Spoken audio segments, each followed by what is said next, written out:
Election commissioner جس نے حلف اٹھایا تھا ایک شفاف الیکشن کے انعقاد کا، اس حلف کا تقاضا تھا کہ وہ اپنی قوم کو، پاکستان کو ایک شفاف الیکشن دیتے، لیکن مجھے افسوس ہے کہ دیدہ و دانستہ وہ کچھ کیا گیا جو ہماری سیاسی تاریخ میں، الیکشنز کی تاریخ میں اس الیکشن کمیشن کے دامن پر ایک بدنما داغ کے طور پر ہمیشہ نظر آئے گا۔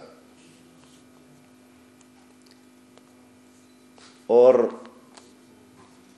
پاکستان کے اسٹیبلشمنٹ بھی جنہوں نے اعلان کیا تھا کہ اب ہم غیر سیاسی ہو گئے،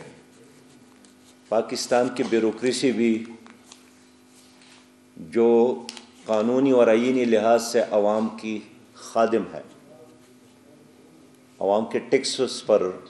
غریب عوام کے ٹیکسز پر یہ سارا نظام چل رہا ہے، لیکن ان تمام اداروں نے اپنی قوم کے ساتھ انصاف نہیں کیا، اپنی ہی قوم کی رائے کو وقت نہیں دی، عزت نہیں دی۔ اور آج پاکستان میں جو غیر یقینی صورتحال میں اضافہ ہوا، ساری دنیا میں الیکشن کے بعد استحکام آتا ہے، الیکشن کے بعد یکسوئی آتی ہے، الیکشن کے بعد نارملٹی آتی ہے، الیکشن کے بعد قوم تعمیر ملک میں مگن ہو جاتی ہے۔ لیکن اس طرح کے الیکشنز کے نتیجے میں یہاں انارکی میں اضافہ ہوا، بدامنی میں اضافے کا خطرہ ہے، اور ایک غیر یقینی صورتحال کا سامنا ہے۔ میں اس لیے آج آپ بھائیوں کی خدمت میں یہ عرض کرتا ہوں کہ یہ الیکشن فارم 47 کا الیکشن ہے، جبکہ قوم چاہتی ہے کہ جس کے ساتھ فارم 45 ہے،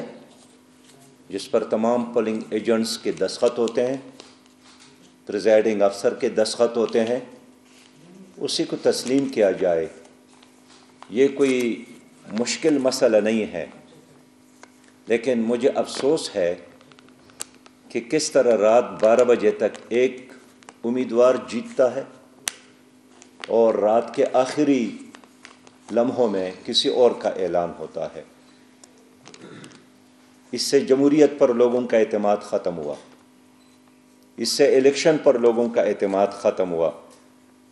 گزشتہ الیکشن میں RTS ناکام ہوا تھا،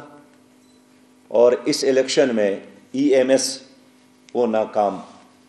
ہوا۔ یہ عجیب طرح کا تماشا ہوا کہ الیکشن ڈے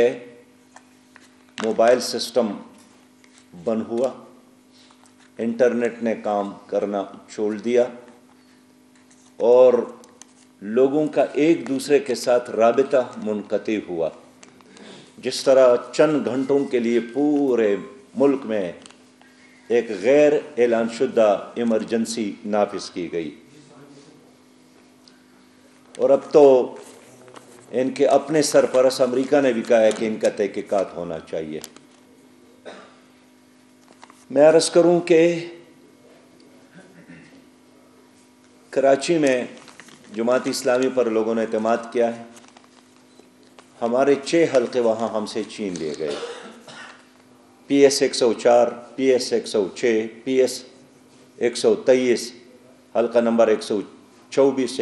126 اور 128۔ ان سب کے فارم 45 ہمارے ساتھ موجود ہے، ہمارے لوگوں کے ساتھ 99% فارم 45 ہے۔ آج بھی سینائی کورٹ نے مرکزی الیکشن کمیشن کو حکم دیا ہے کہ 22 فروری تک اس مسئلے کو حل کرے، اور آج ہمارا یہی کیس تھا۔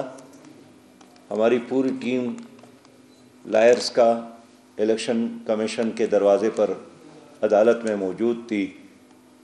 لیکن ایک ایسا عجیب ملک ہے کہ اپنا حق لینے کے لیے بھی کبھی آپ ہائی کورٹ جائیں گے، کبھی سپریم کورٹ جائیں گے، کبھی الیکشن کمیشن جائیں گے، اور الیکشن کے بعد ایک اور طویل مہم